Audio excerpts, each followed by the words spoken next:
The sky was raining shells, and the ridges were on fire.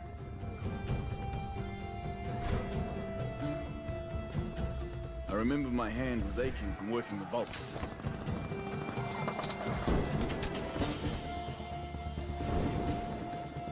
Imagine what it's like when the man beside you is shot. He gives off this funny little cough. There's no need to look back.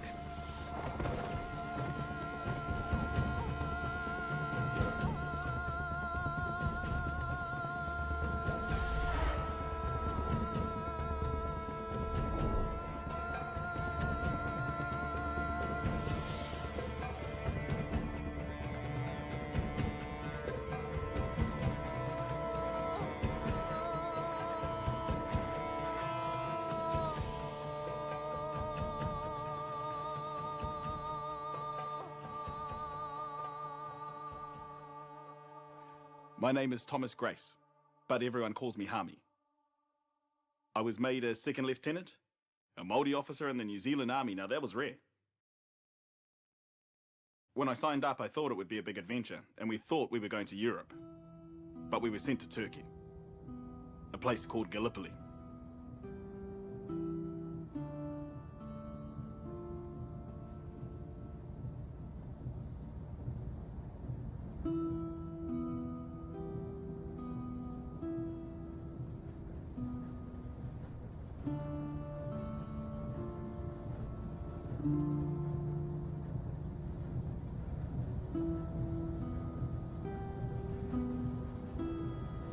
My dearest Ethel, by now you will know from the papers that we are on our way to fight the Turk.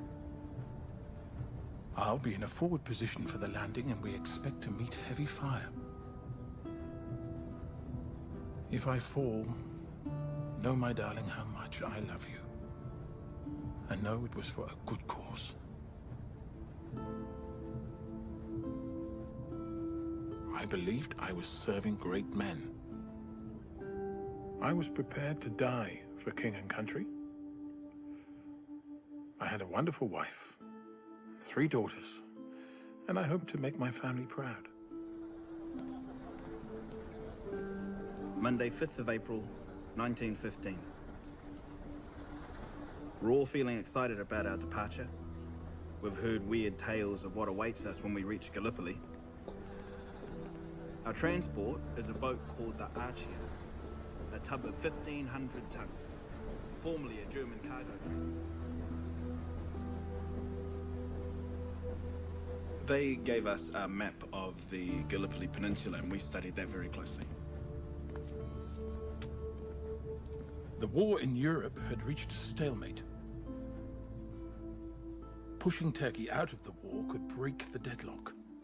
If we could seize control of the Gallipoli Peninsula, we'd command the Dardanelles Strait, and the British Navy would have a sea route to the Turkish capital, Constantinople.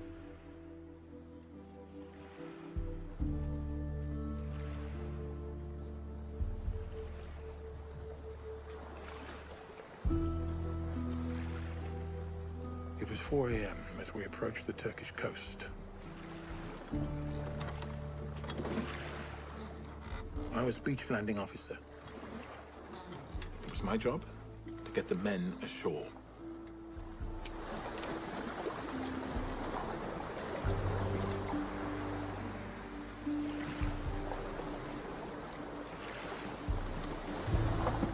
The Australians landed first, and I was with them. Nothing went according to plan.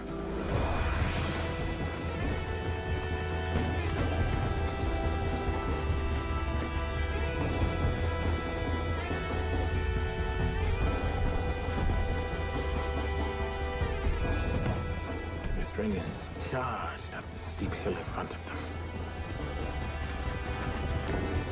They gained ground up on the ridge, but were soon pushed back.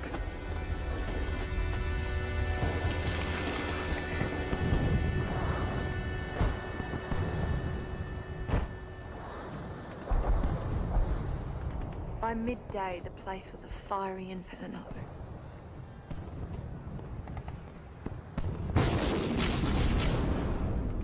We were so close, enemy shells splintered the decks.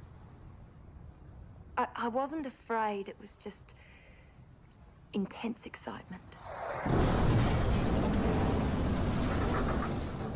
It was remarkable how soldier-like you felt being amongst it all.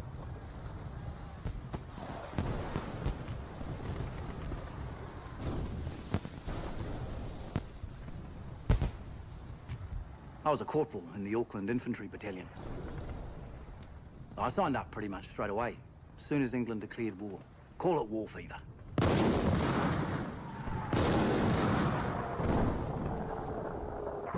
I was sure glad those battleships were on our side. You could really appreciate the beauty of bursting shrapnel.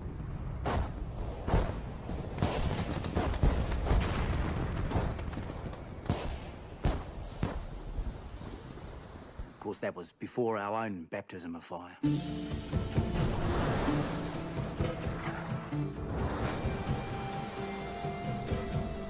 Transport after transport landed soldiers. Could see our troops making their way up the hill in long zigzag tracks.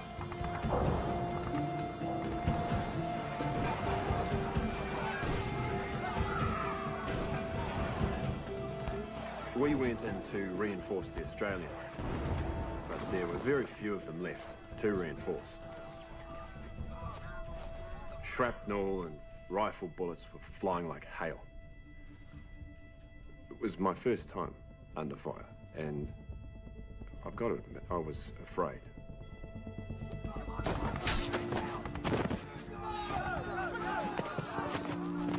The Turks were giving us hell. It was war with a vengeance.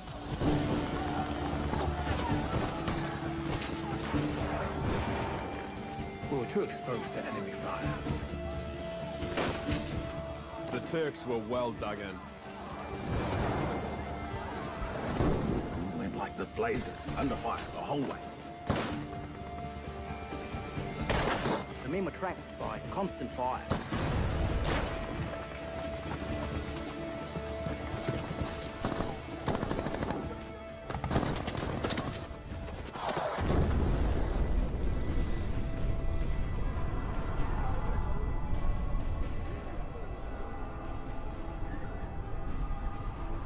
The wounded, they just kept on coming. We were ordered to leave them and to concentrate on the landing. But I felt it was wrong to let the wounded suffer like that. So I had them ferried to a hospital ship.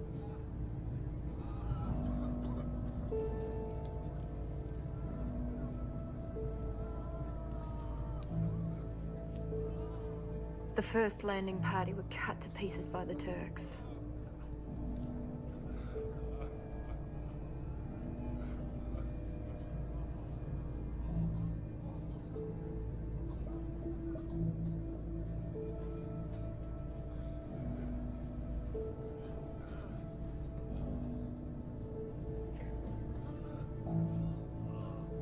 We worked like you know what, from the commanding officer to the fireman. We had to turn many of the wounded away. They were put on transport ships until another hospital ship arrived.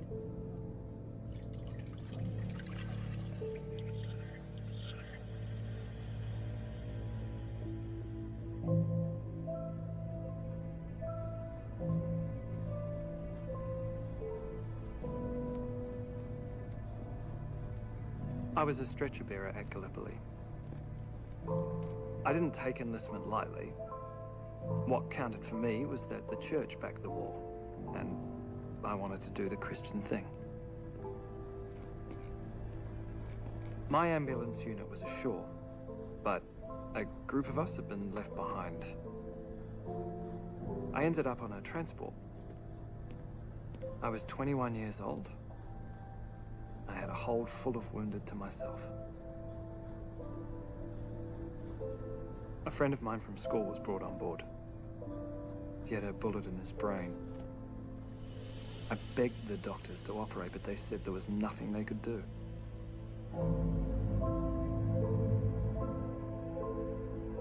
He died the following day.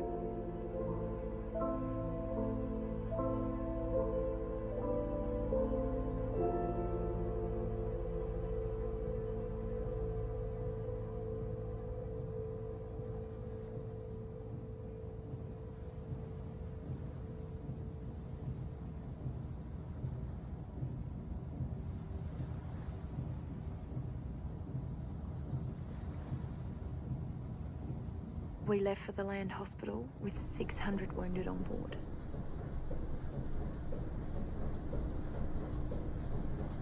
I was working night duty with one other nurse. With the help of the orderlies, we'd do half the ship each.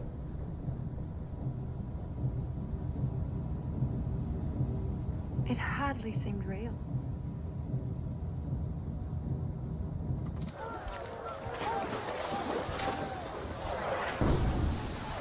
I was anxious about our position. We were hanging by our eyebrows of a sort of eagle's nest, backed by our ship's guns. There were discussions about withdrawal, but we were instructed to dig in.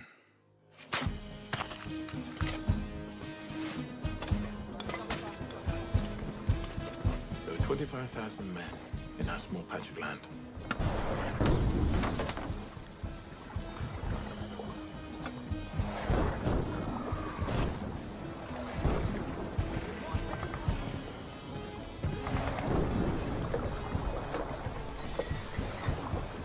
Oh, things were busy down on the beach, but you can imagine what it was like.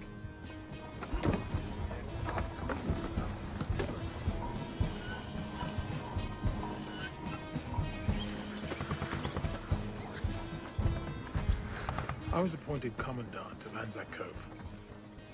Anzac is an acronym for Australian New Zealand Army Corps. So the Anzac moniker stuck. Little like we did to our tiny piece of land.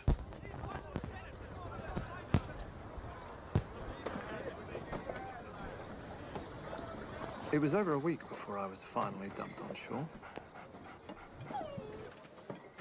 My unit was stationed under a steep cliff.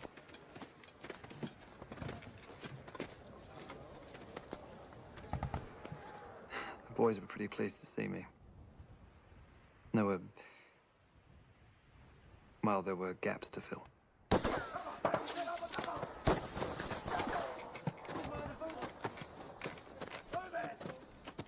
The Turks had machine guns overlooking our main route to the beach. Us stretcher bearers stopped a lot of strafe.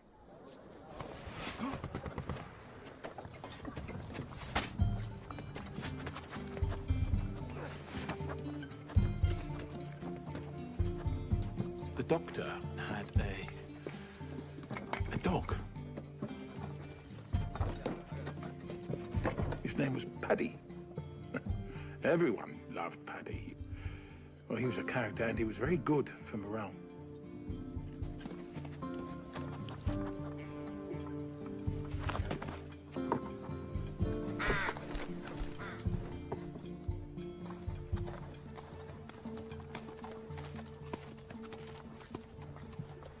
I was sent a newspaper from home with a map of the Gallipoli Peninsula in it.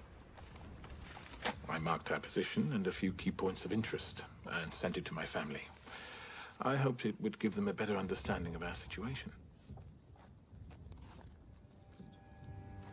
The British troops, supported by the French, were at Cape Helles at the entrance to the Dardanelles.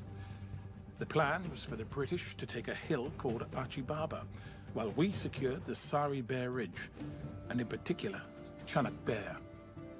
If we could control the heights, we could take the peninsula and the Dardanelles Strait. The ultimate goal was to open up the sea route to Constantinople.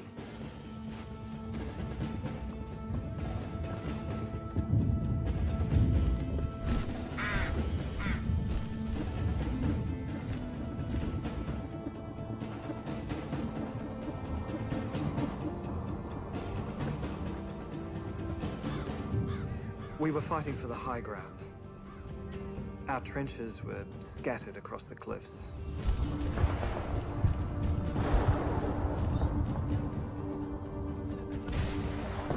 The first fortnight, there were only a couple of hours when I wasn't under fire. Johnny Turk was a stone's throw away.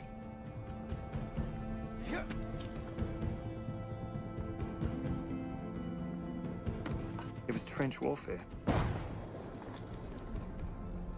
Sometimes the trenches were just 15 yards from the enemy, and neither side would budge.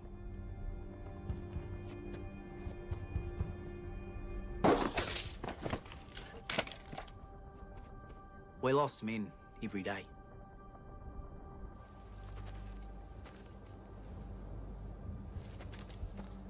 Well, back home I played representative rugby and cricket. And I was in the rifle team at Wellington College. So that all came in handy when they asked me to take charge of the snipers. The idea was that we would pick off the Turkish snipers.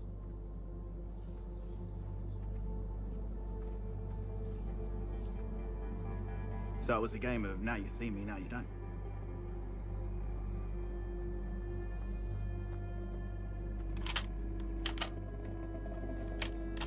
Oh, their snipers were deadly shots. Enemy snipers could get 10 chaps a day.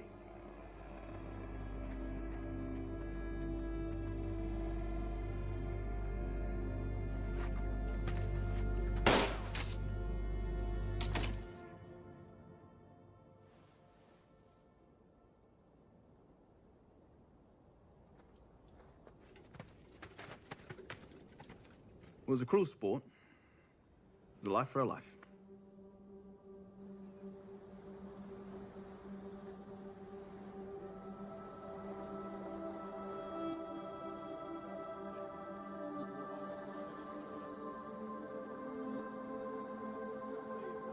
In the darkness, it was a wonderful show.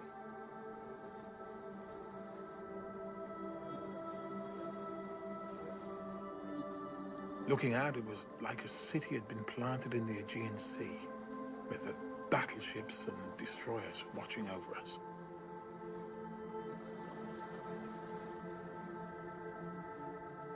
And there were constant rumors about German submarines. It preyed on my mind. If they got amongst our warships, it would be a disaster.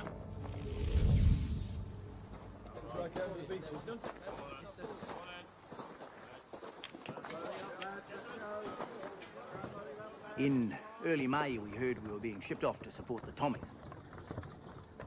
That's what we called the English, on another part of the peninsula.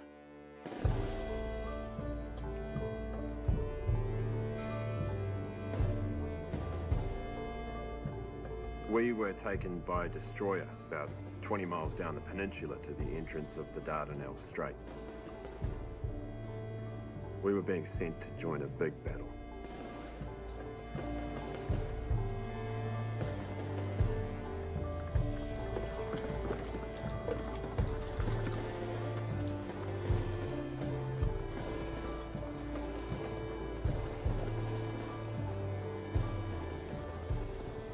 Two of our battalions were sent south to Cape Helles. Well, I thought this was wrong. We barely had enough men to hold our own lines.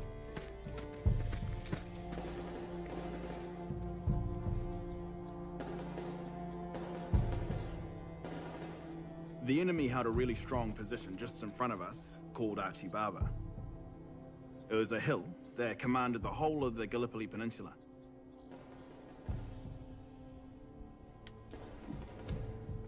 We hoped the Turks would charge our trenches, so we could give them a reception they'd never forget.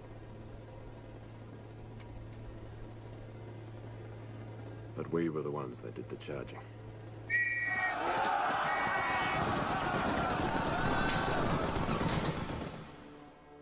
What happened next was hell.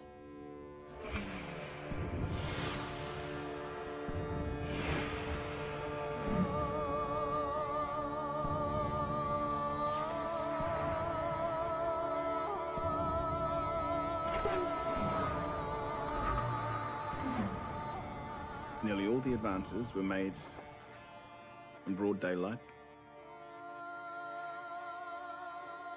in open country.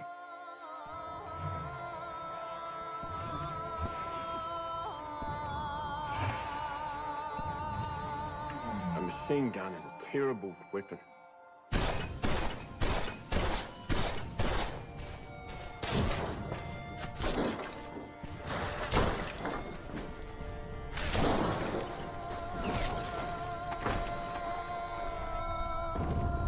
Six men went over with me. 5 were hit.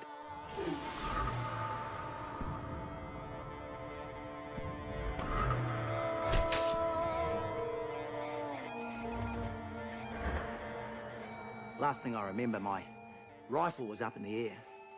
It's true what they say, you know, about the earth just rising up and smacking.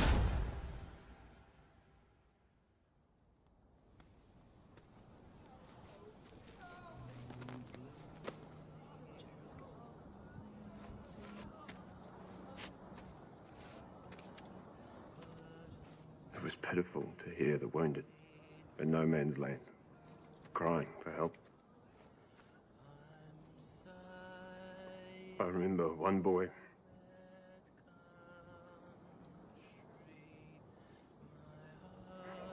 sang Homeland as he lay dying. There is no pain in the homeland to which I'm drawing near. My Lord is in the It was a terrible, terrible blunder. To send us over open country in broad daylight under such murderous fire. I lost a lot of mates.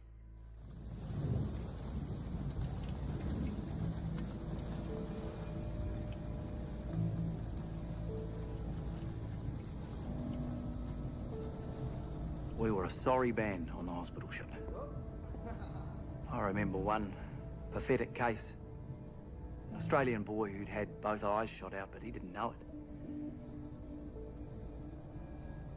He walked around with a guide, cheerful, you know, looking forward to the day that his bandages would come off.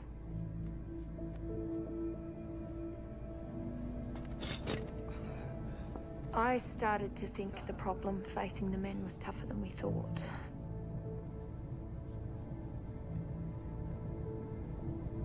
But at the time, you had to believe you'd be successful.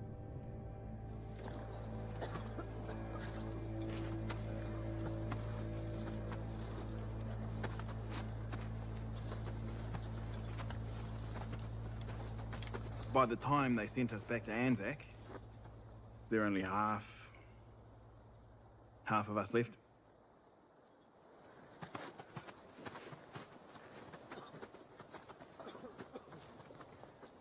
You know, at that stage, I was glad I'd talked my younger brother, Martin, out of coming. He was only 17.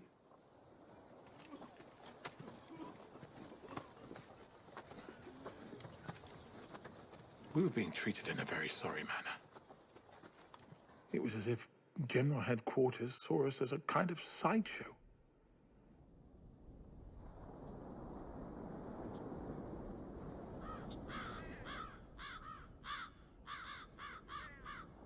On the day we arrived back at Anzac, we heard the Turks had attacked the day before and had lost thousands.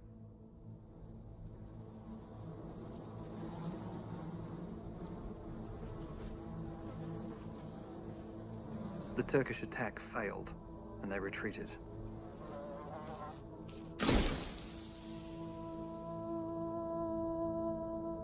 After the Turkish offensive, a war correspondent came with me to no man's land.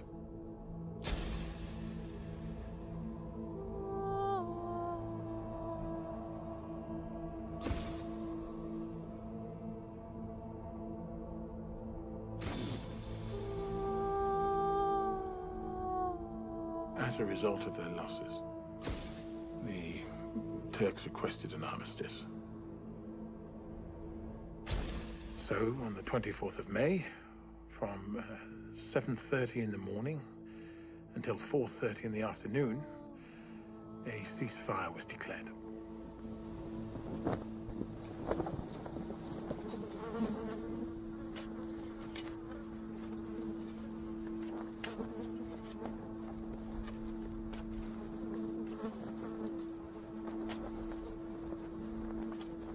We came out and we eyed each other up. The men were curious about each other.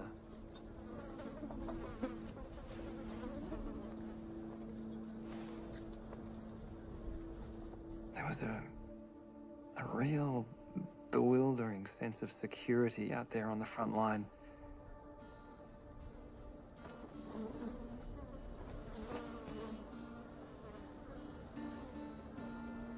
Some of the dead had been there from the beginning, so can only imagine what the stench was like.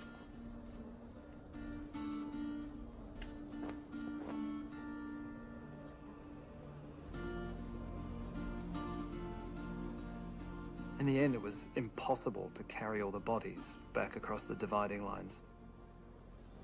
So we agreed to bury each other's dead.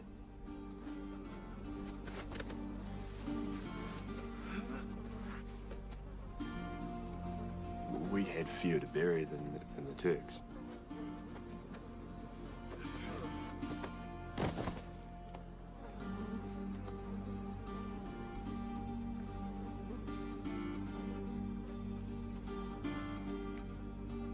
All of them had someone at home waiting for news.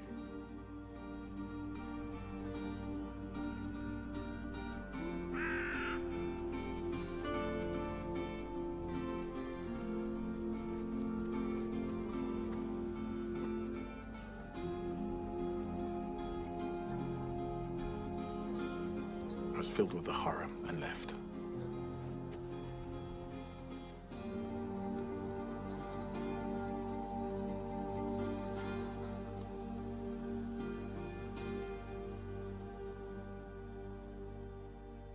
The musketry began again promptly at 4:30.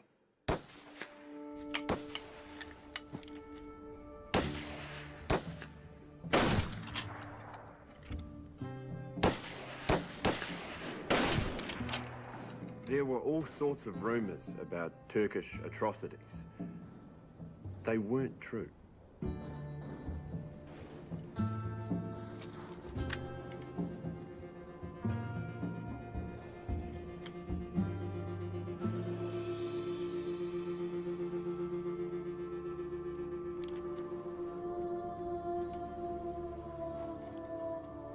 The Turks were a gallant foe, and I didn't bear them any malice.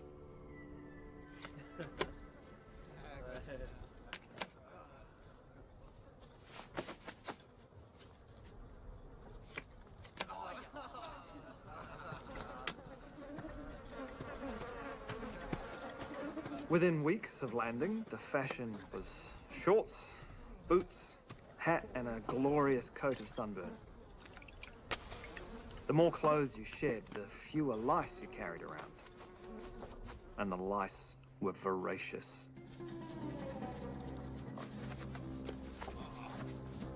They multiplied with amazing speed. One generation would perish in the morning, and by lunchtime you'd have their descendants back feasting on you.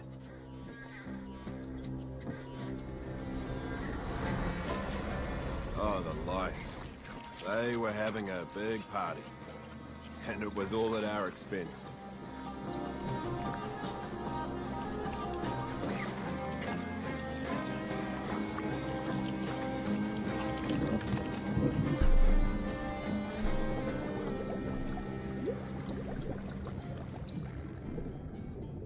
The only way to get away from the lice was swimming.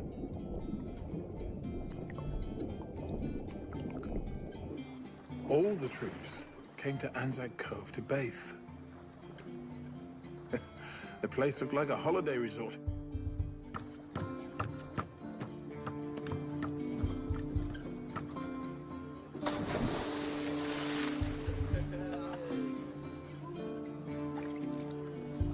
Bathing was glorious.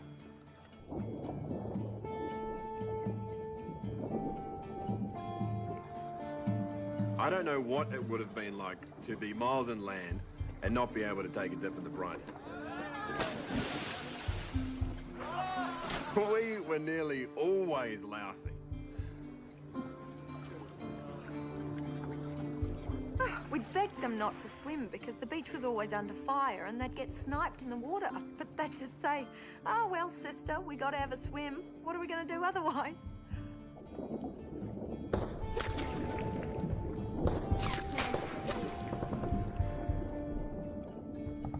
It's funny how careless you become.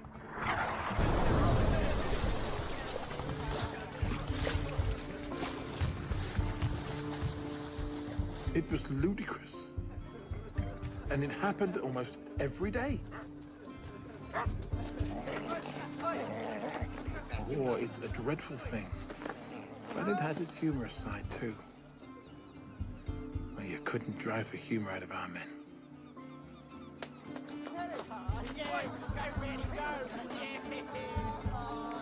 There was a real difference between the Anzacs and the English troops. There was a freedom amongst the Anzacs that was foreign to the English men. We'd clashed with the Australians in training camp, but we'd learned to trust each other in battle, and a real comradeship formed.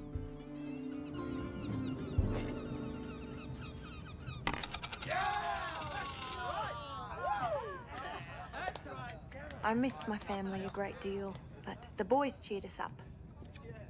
They were quite satisfied with their lot, so if they were, well, it was up to us to look on the bright side. I'd collected 2 shrapnel cases. They made beautiful vases, so I'd pick flowers whenever we took the wounded ashore.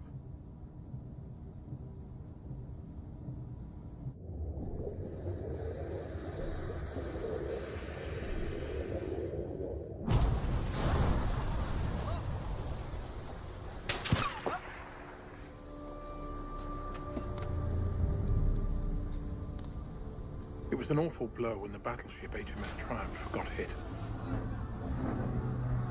She was torpedoed by a German submarine.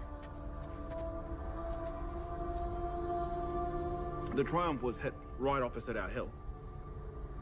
The submarine that did the damage escaped. Men completely forgot about snipers and shrapnel and jumped up to the nearest vantage point to get a look.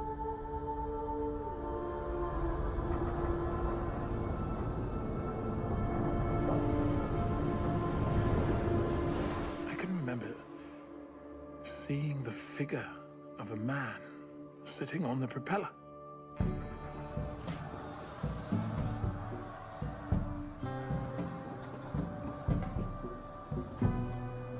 She went down in about 15 minutes.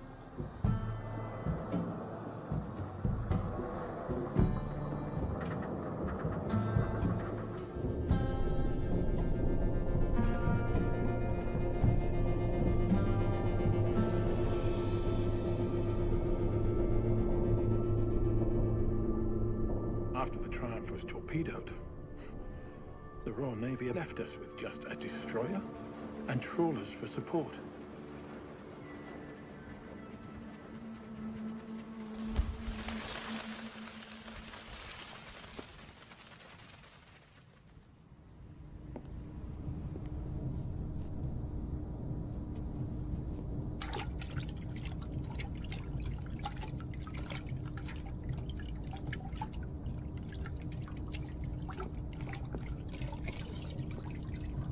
We were short of so much. Necessities, simple things like towels.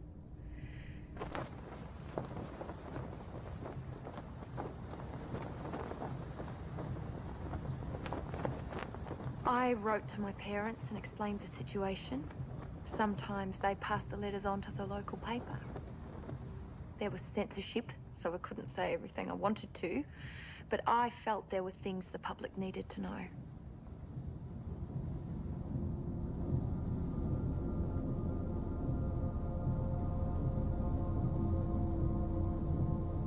Every morning there were figures lining the stern.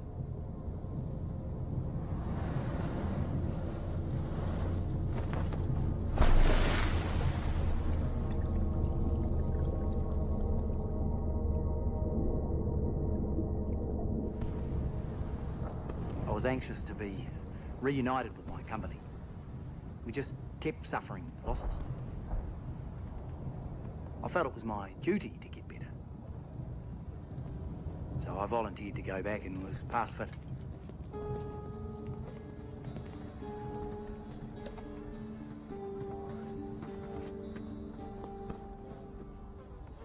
After 5 weeks under fire, we all felt 10 years older.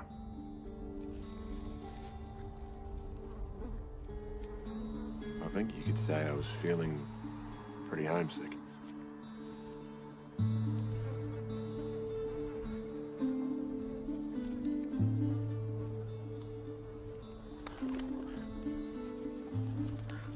On mail day, everything went quiet.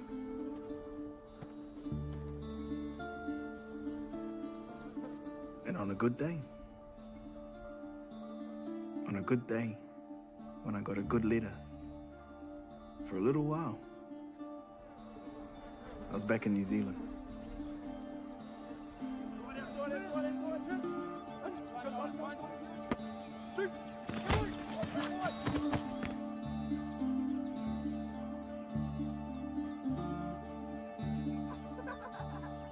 A letter from loved ones could take you home.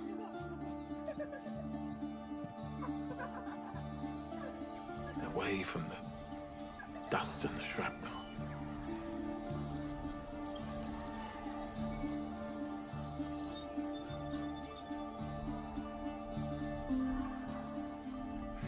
I could spend a whole afternoon just poring over them.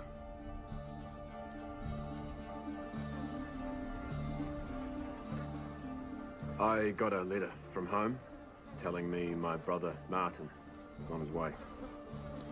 They said he was in the best of spirits, looking forward to getting there. I was sorry to hear it. 17's too young.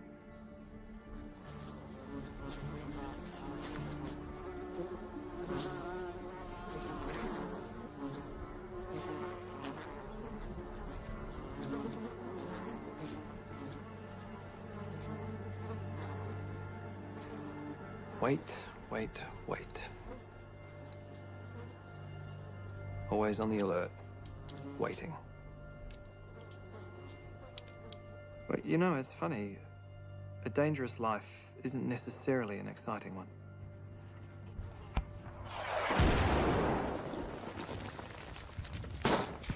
There were bombs coming over all night and most of the day. And rumours. Endless rumours that we were going to attack.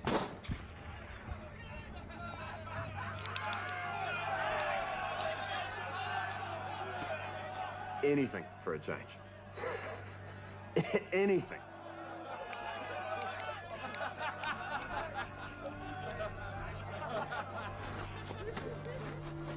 The heat was terribly trying. Sometimes I felt I'd melt.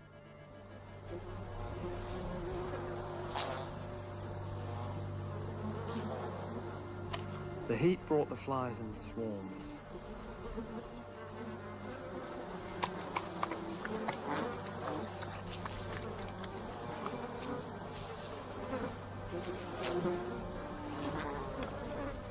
They crawled over the bodies, in the latrines, and onto the food. The food was almost intolerable.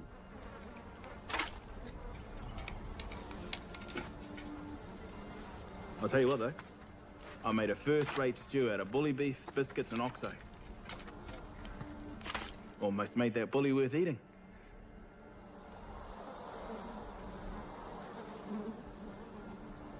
Disease began to spread. Dysentery especially gave us a lot of trouble.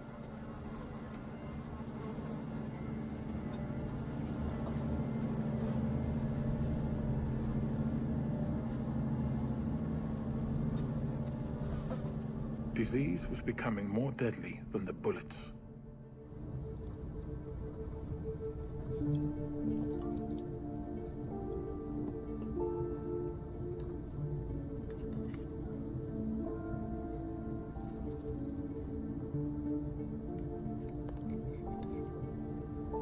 I received dozens of letters, sometimes from complete strangers.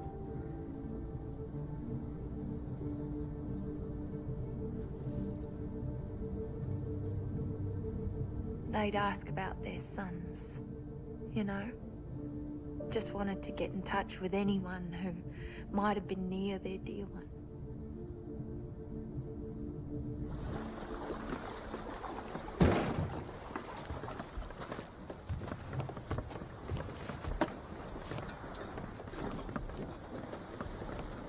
In early June, I heard from some mates that Martin had arrived. I was in charge of my section, and I got him posted to my company. I wanted to have a go at him. I didn't. I just tried to keep him out of trouble.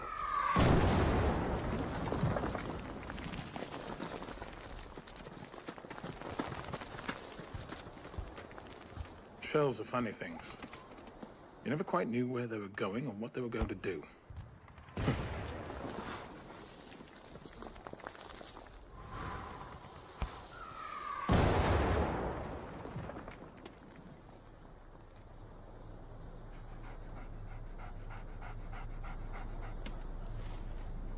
One day, Paddy was struck by shrapnel, and the poor little chap was killed. That dog's demise caused more concern than the death of many men.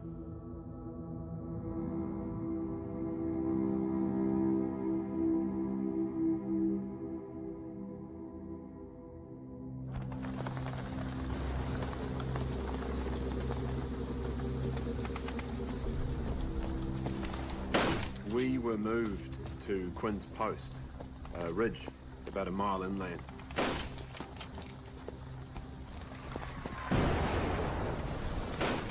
Quinn's was a network of tunnels and trenches.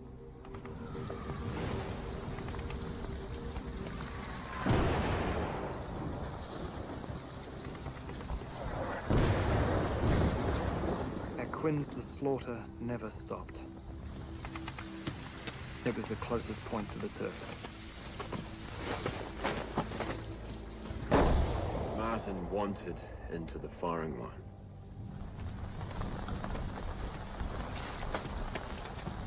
He kept pestering me. It annoyed me. I just didn't want him to go through what I'd been through. So, I took him on a tour. Show him all there was to see.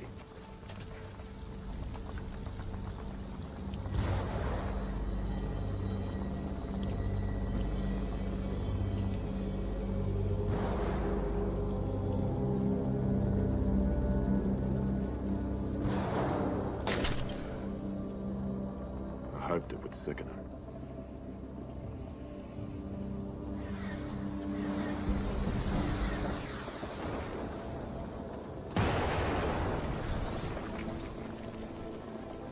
The hardest thing was expecting to be hit.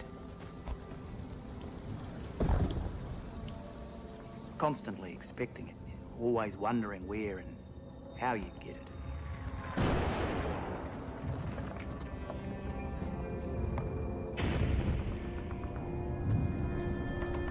One of my men started seeing things.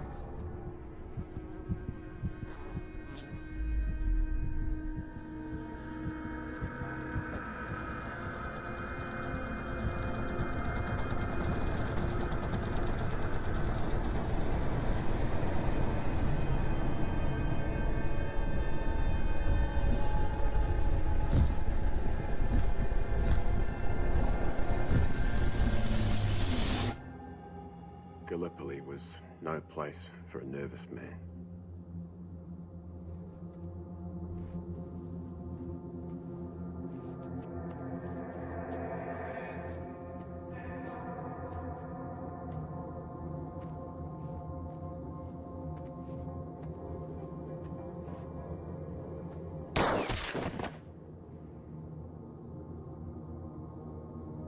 Sometimes the suffering was so intense, death seemed like the best way out.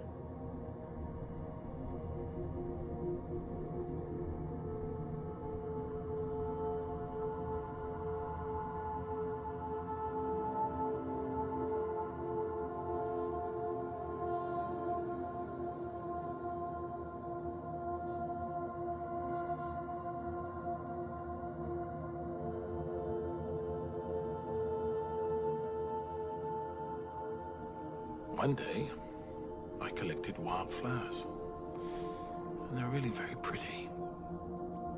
I pressed them and I sent them home to my wife and daughters.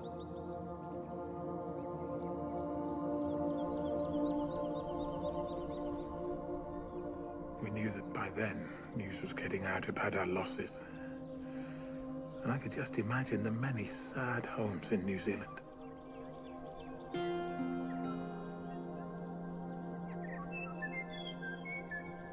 I had this picture of my mother standing by our door in Mount Eden.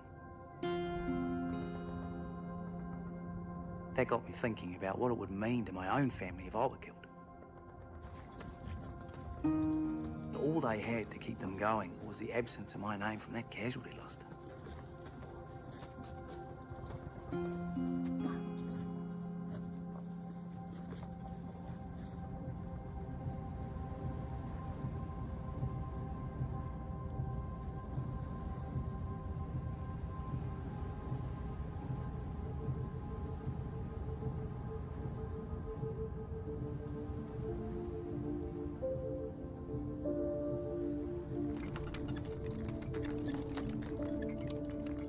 We normally had at least 500 patients on board, but even though I was busy, I always tried to talk to the men, ask them where they came from.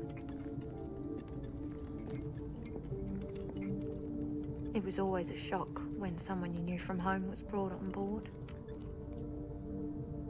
I remember seeing young Tommy Arnott, who I knew from Balmain. He was badly wounded, but delighted to see me.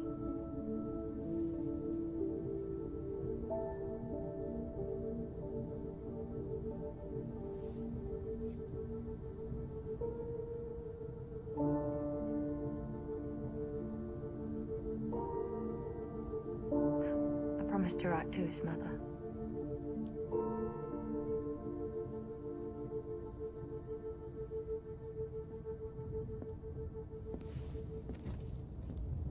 By early July, I was sent to a hospital ship. I was suffering from gastroenteritis. Oh, like so many other men.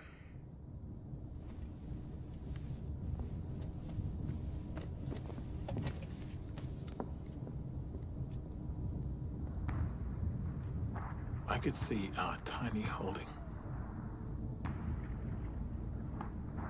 25,000 men, penned in. We'd heard that there were over 150,000 Turks opposing us.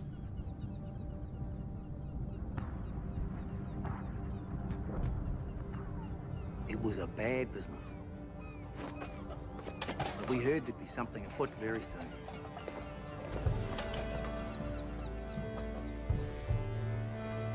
GHQ were finally beginning to think that the best way to tackle the Turk was by a major assault.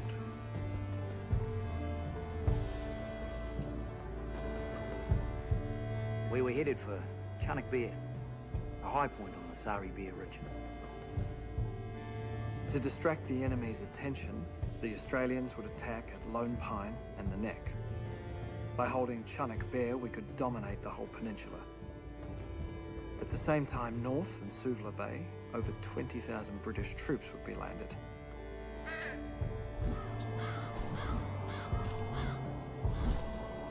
The plan was for them to sweep in on the flank of the New Zealanders and complete the great victory.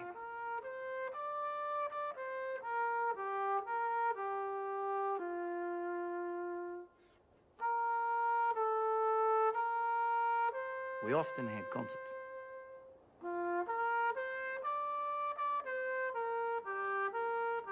But the one before the big push felt special.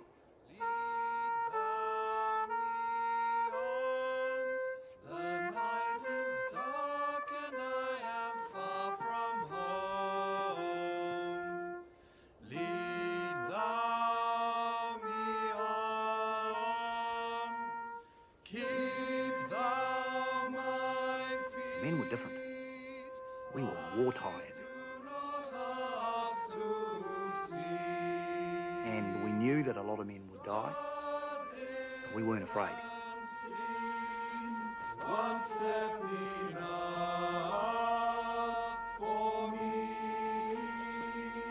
By that stage, we felt honoured to be Anzacs. Meantime, along the narrow, rugged path, thyself hast trod. Please take a lead, beholding childlike faith. Home to my God, to rest. Before the big offensive, I got myself transferred to a different platoon, away from my brother. I just didn't want to be with him, on the firing line. I couldn't protect him anymore.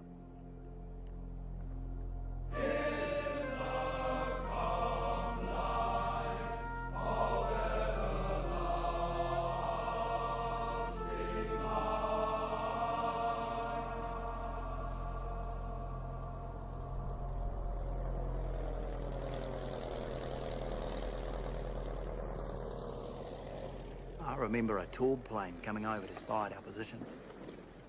Its engines cut out when it was above us, and then it glided inland.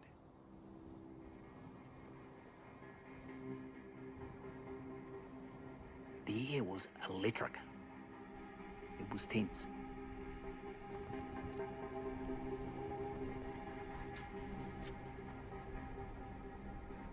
We were each given a piece of white calico to sew onto our arms and back, so we didn't bayonet one of our own in the dark.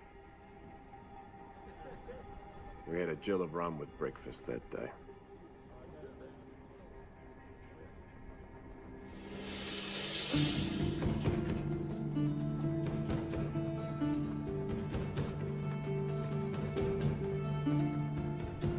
The distance was just a little over 3 miles, but we were continually held up.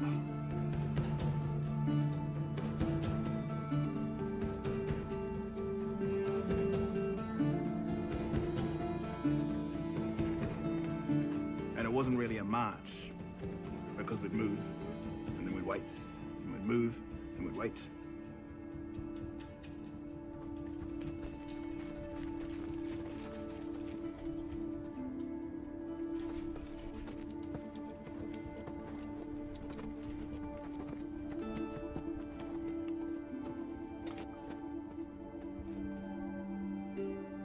It was very quiet.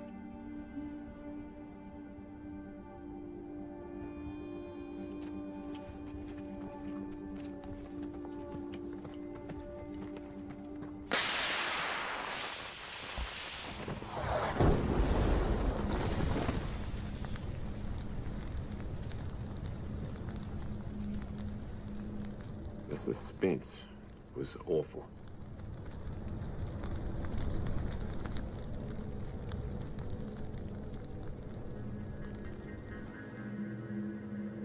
At one stage during the night, a Moldy unit took a Turkish position.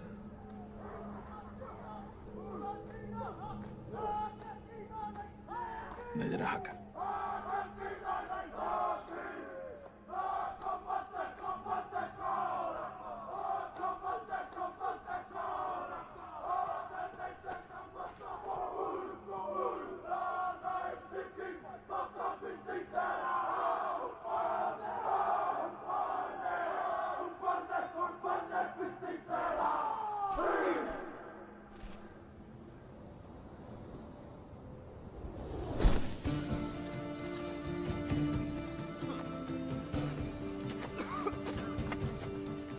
I watched the New Zealand infantry file past me.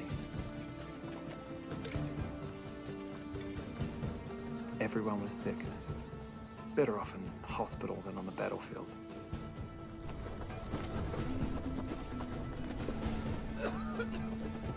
I mean, when you're weighed down with ammunition and weak as we were, nothing is harder than marching at night. We were behind schedule. At one point, it took us 2 hours to go just a few hundred yards. We were never going to attack Chunuk Bair before dawn, which was the plan.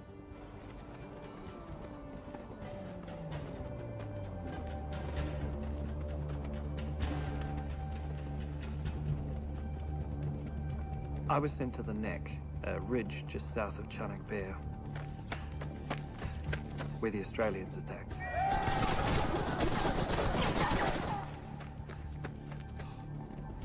They went over the top in 4 waves. 450 of them.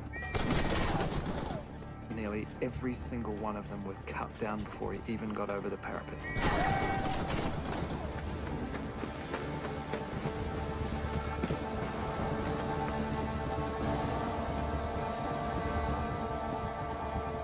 It was a death zone.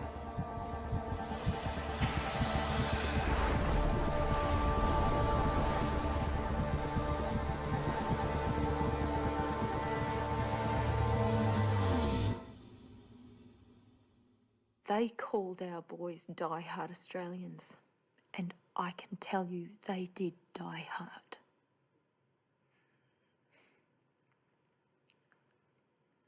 Unless you saw it, you couldn't understand how hard it was.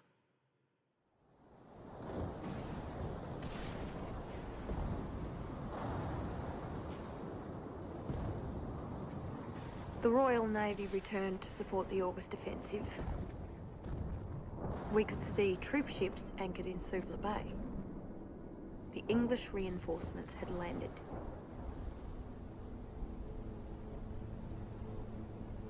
In full light, we'd lost the element of surprise. Despite this, the Auckland Battalion was ordered to attack the crest of Chunuk Bair. It was 11 o'clock when we made the first charge. Sing me to sleep, dear, and I'll sleep right through December. Both men beside me were shot dead. Sing a tune I can dream to, a tune I might remember.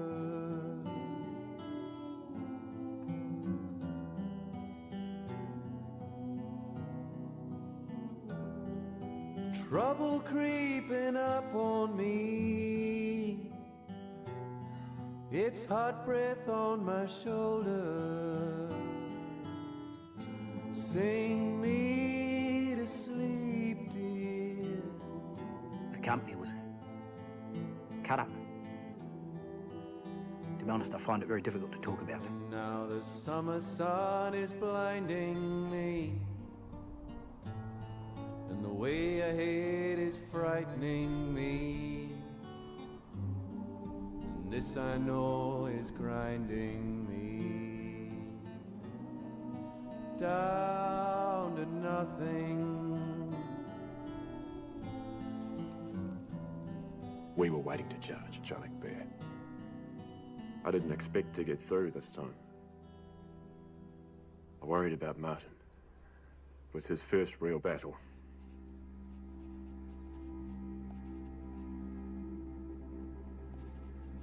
We were 500 yards below Chunuk Bair.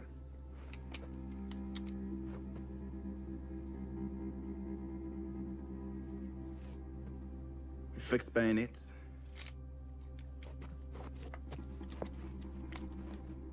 Then we got the order to advance.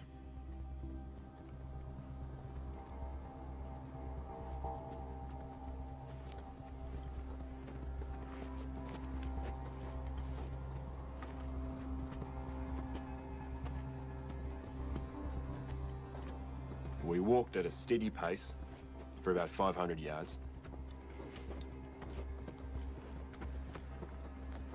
The Aucklanders had been mown down before us, so we were expecting a hot time of it.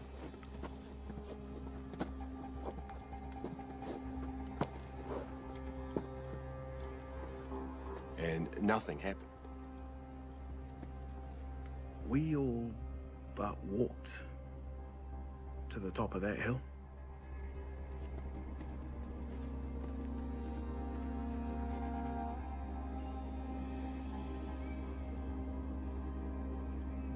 was just breaking day when we took Chunuk Bair.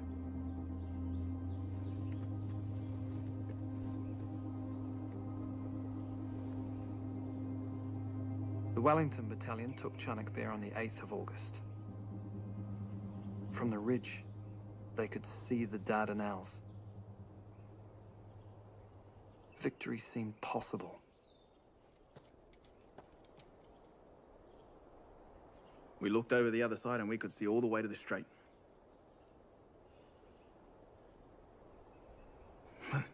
There's no time to take in views. The Turks, they counterattacked. We had to dig in.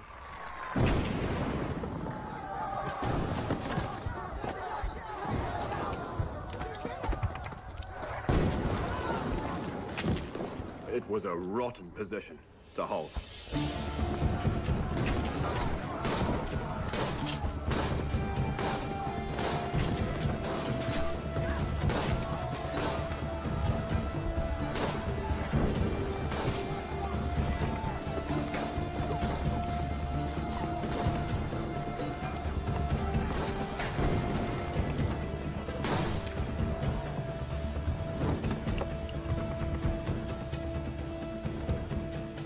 We hung on like grim death.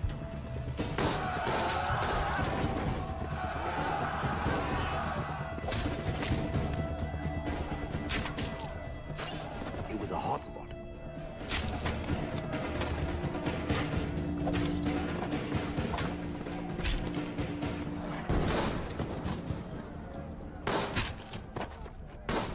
I never saw Martin up there, but I knew his platoon was on the hill.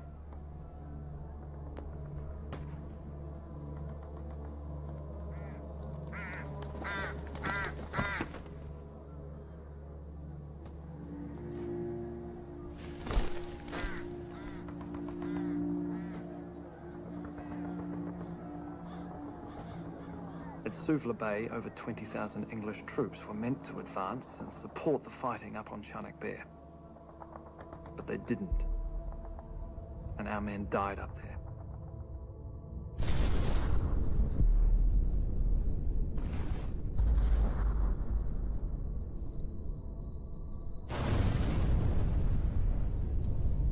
I was standing, fighting, when I got one. Right through the neck.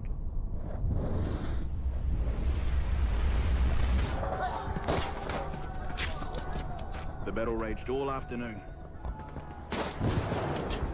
My hand was aching from working the bolt.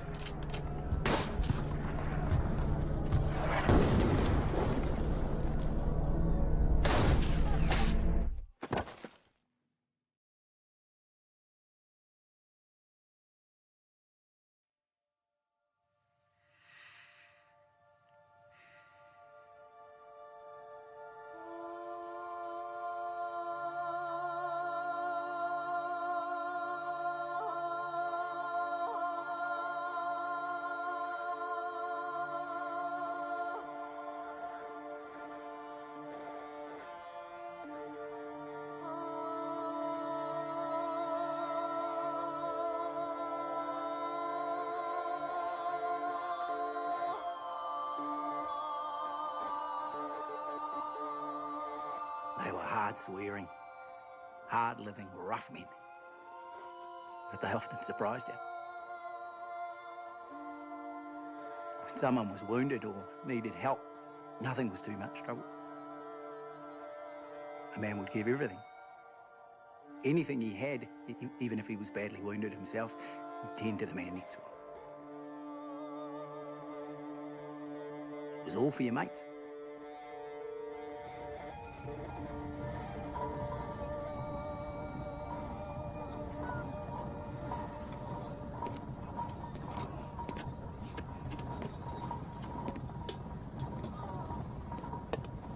During the offensive, we made 2 trips to land hospitals and transported over 1,000 men.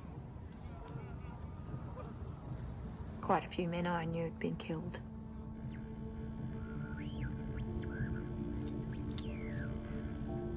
I was still on a hospital ship during the offensive. I heard via a wireless report that we'd been held up. I knew that meant it must have been a black week.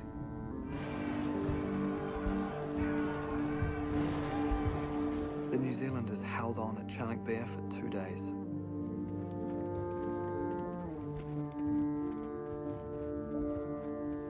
On the night of the 9th, what was left of the New Zealand force was withdrawn and English battalions took over. On the morning of the 10th, I saw the Turkish charge. The English were completely overwhelmed. They broke and fled. Chunuk Bair was lost.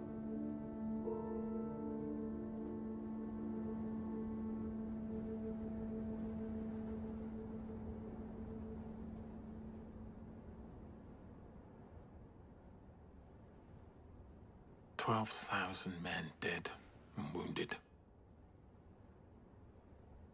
Gallipoli was nothing more than a butcher shop.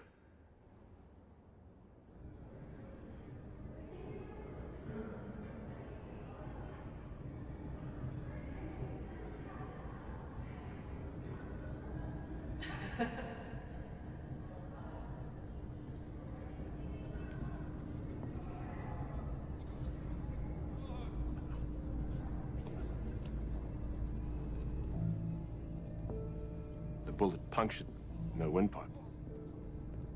I couldn't speak. I walked around the hospital, looking.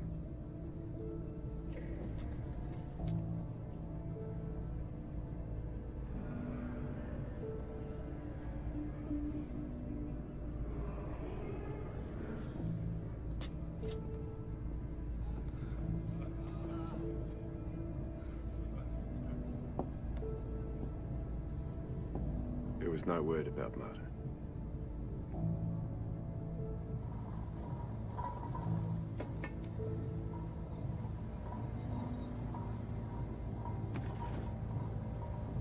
It was a wretched experience.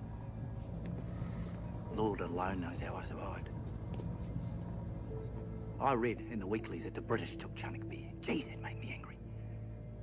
Not on your life.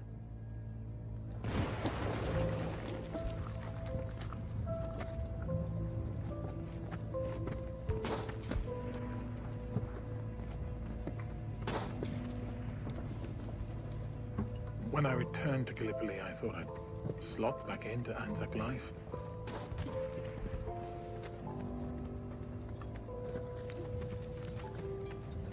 But my illness knocked the stuffing out of me and I caved in. I was evacuated to England.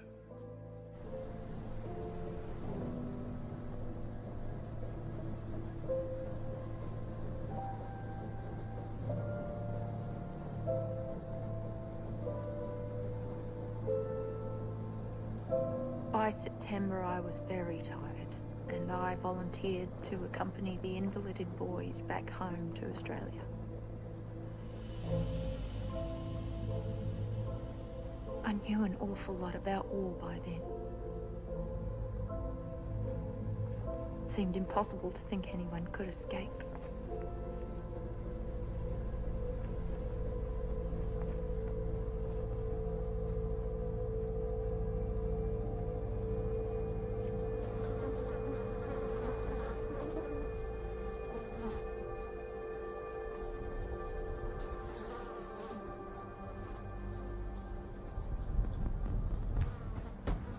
The days got shorter.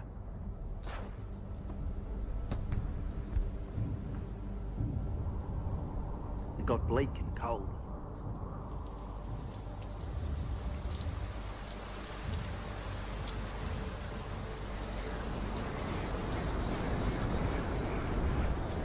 I thought I'd freeze to death.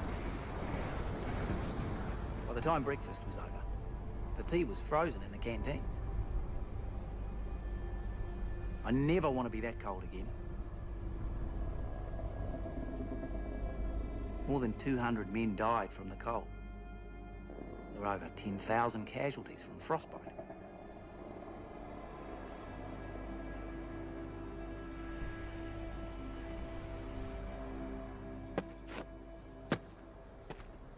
On On the 13th of November, Field Marshal the Earl Kitchener arrived. This man is only one rank below God. The English donned their uniforms and fell in at attention. The New Zealanders and the Australians came just as they were. There was no disrespect, but no one saluted. On the 7th of December, the British cabinet decided it was time to evacuate Anzac.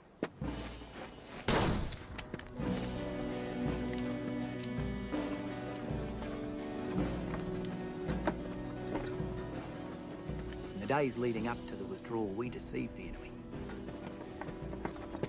Troops were taken off. We set up self-firing rifles.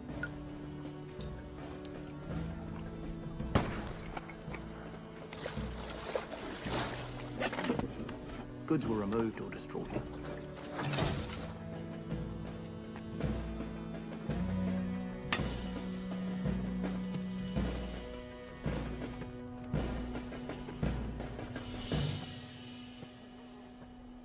The final stage of the evacuation started on the morning of the 19th of December, almost 8 months after we arrived.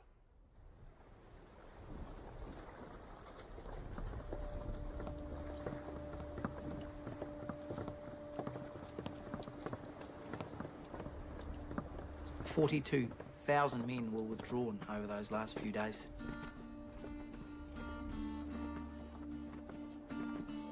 It was decided that there'd be a party of 53 remain behind until everyone else was off. Because I'd been one of the first to arrive, I wanted to be one of the last to leave. So I volunteered for that party.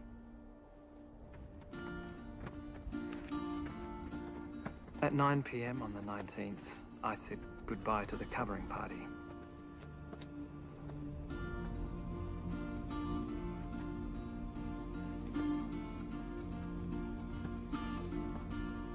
None of those volunteers expected to live. And that's real heroism.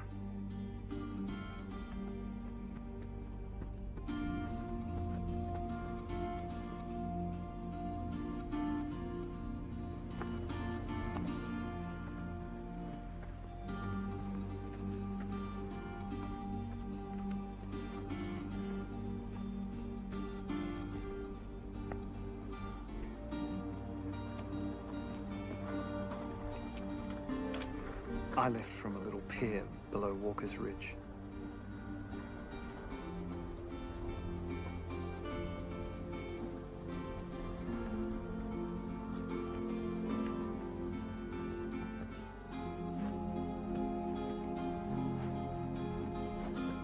When I left, I felt ashamed.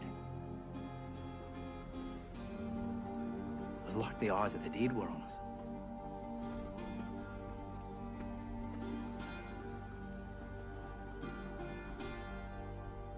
Not a brave man, but I remember feeling I would rather attack head-on and face the chance of death with honour than to do that bitter thing. The one consolation was that we knew that those Australasian troops had done everything and more that men could do.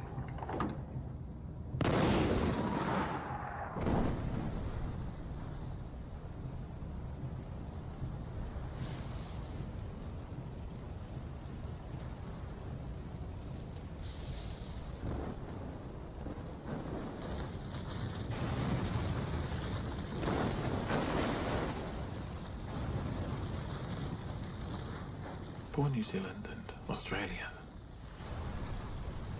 Everything was so mismanaged. It was time to demand a colonial voice and a leader of our own.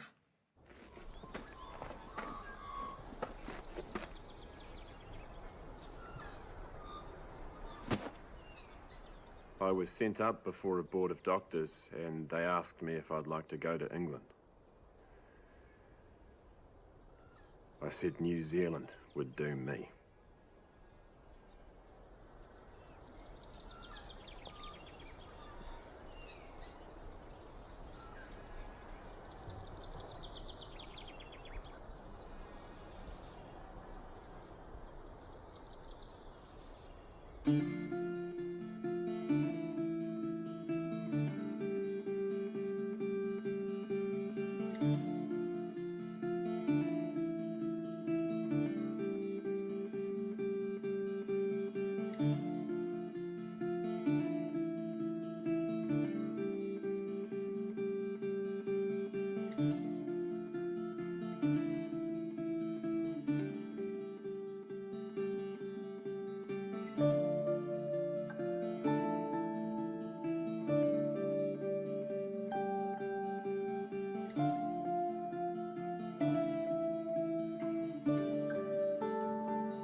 Lord.